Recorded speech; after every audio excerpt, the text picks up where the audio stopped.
If you like this video, please consider supporting me on Patreon. For just $1 a month, your name can appear at the beginning of this and many other upcoming videos. Okay, why are they using human hands and fingers in a country populated by horses with hooves?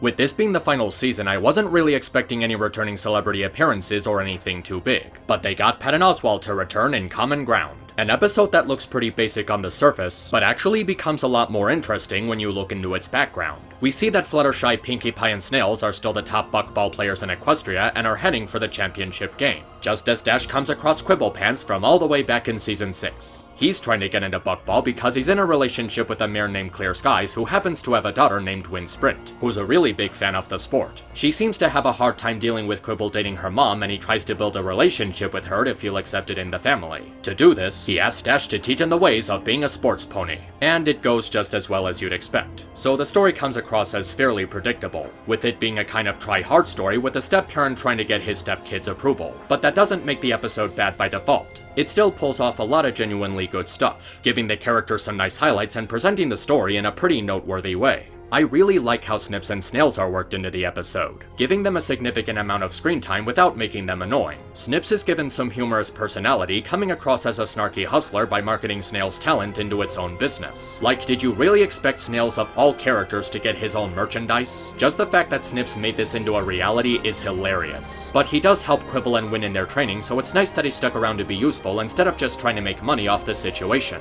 On the other hand, Snails comes across as pretty chill and well-focused in spite of his dopey nature. This episode manages to carry over all of the strengths with Snails' character that the other Buckball episode had, demonstrating the talent he has for the sport and placing him in a more grounded role to improve his personality. This may or may not be the final appearance of these two in the show, so it's good to see them put in a role where their characters are more than just being made into a joke. They're actually given some real love and respect for once, coming across as tolerable and likable instead of just being irritating. I also really like how Dash and Quibble actually stay friends and never had any kind of romantic relationship in the show. It just feels more genuine that they simply have a strong and meaningful friendship without it being romantic. It would have been easy to keep the relationship open, but seeing that Dash and Quibble are just friends is really a lot more natural and satisfying. And it's understandable that they went that route considering the episode's background, but we'll get into that later. And it's really great to see that Fluttershy can actually handle a crowd now. In the earlier seasons, she never would have been able to handle having fans or being part of a show or anything like that.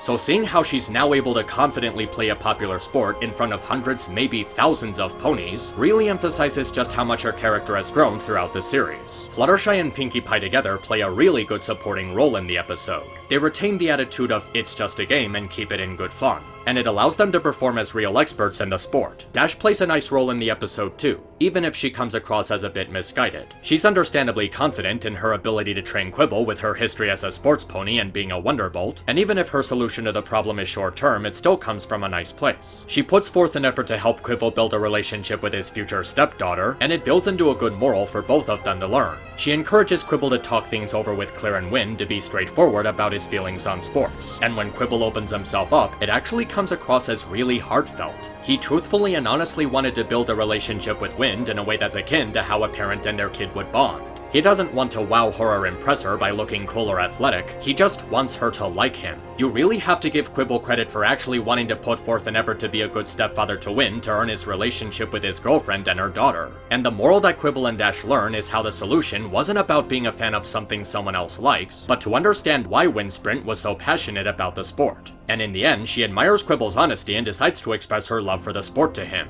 Quibble learns that he shouldn't try to become her idol by being a good athlete, but instead build a connection with her on things she likes. It's a really good moral because it teaches people how to understand others through their interests and passions, learning why something means so much to them and how they can better connect with them. It's a good moral for Quibble and Dash to learn, and it's fit into the story by helping Quibble understand how to connect with his family. It's a message that's surprisingly adult, but executed in a way that both kids and adults can understand. And that's not even the best part of the episode. The best part is how it works as a parallel with Oswald's real-life experiences with his family. I came across this article after seeing the episode, and it really paints it in a new light. It's actually a tribute to Oswald and his daughter to honor the memory of his original wife. She tragically passed away one day, and it was really hard for them to adjust to the loss. But they eventually found someone to fill that void and were able to rebuild themselves as a family. The episode about Quibble trying to be a part of Wind and Clear's life is actually a reversal of that whole scenario. There's a scene where Wind is talking with her mother and she says that no matter what anyone else thinks about Quibble, it won't make her forget about her dad. The way that she says that, combined with the episode's background, really puts a lot of weight into that line.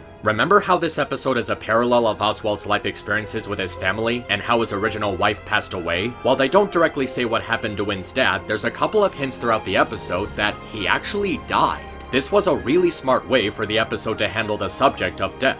It's made very obvious that Wind's parents didn't get a divorce, and Clear talks to her in a way where she understands the hardships of dealing with her father not being in her life. She tells Wind that she doesn't need to forget about her father but learn to appreciate Quibble so she can have a place for both of them. Even if it's not directly pointed out, the subtext is still there. It also explains why Wind had such a hard time bonding with Quibble, because he was trying too hard to replace her father by being something he wasn't. But Quibble didn't have any asshole moments when trying to get her approval, so it manages to stay consistent. And what makes it even better is that they actually got Patton's family to do the voices of these characters. That's actually his new wife and daughter doing the voices of Windsprint and Clear Sky. They even got Oswald's daughter to help do the character design for Wind by telling the staff what her favorite colors are. This casting decision just makes the episode feel so much more real. When you combine the episode's background with the way Patton works off his family and the chemistry between these characters, they feel like an actual family. Oswald and Big Jin themselves revealed that the episode was made in honor of his late wife, and it ended up being a really wholesome tribute. The fact that the episode was made in loving memory of her is really touching. So much of the emotional weight of the episode is accredited to the vocal performance of Oswald and his family, and it's amazing how the writers not only made a story that provides respectful insight on Oswald's family history, but also wrote a story about how step-parents and stepchildren can form a relationship. Learning about the episode's background and looking into the behind-the-scenes for what inspired the plot and the characters just adds so much more depth to the story, making the episode a lot more poignant. It subtly talks about dealing with the death of a parent, how to form a relationship in a step-family, provides a standout lesson in the series, and handles all of the characters very well. And even if the story is predictable, it's still very well structured with wholesome character development. I really like how Buckball was brought back but wasn't made into the focus of the episode. It's actually used as a catalyst for bridging the gap in Quibble's relationship with his family. It touches on a deep and complicated topic outside the usual purview of a children's show, but it's done in a way that makes it feel profound. It's really something that they got such a good parallel with Oswald's real life, and they actually got his wife and daughter to help carry out the story. Common Ground has a real heart and soul behind its production, providing a respectful outlook on Patton's family history as well as a really good piece of closure for Quibble's character arc. The moral, the characters, and the subject matter are handled in such a wholesome way that shows that MLP is really maturing with its audience. It's really one of the best, if not the best episode of the season so far, and I really can't believe that Season 9 is on such a hot roll right now. I wonder what they're gonna do next.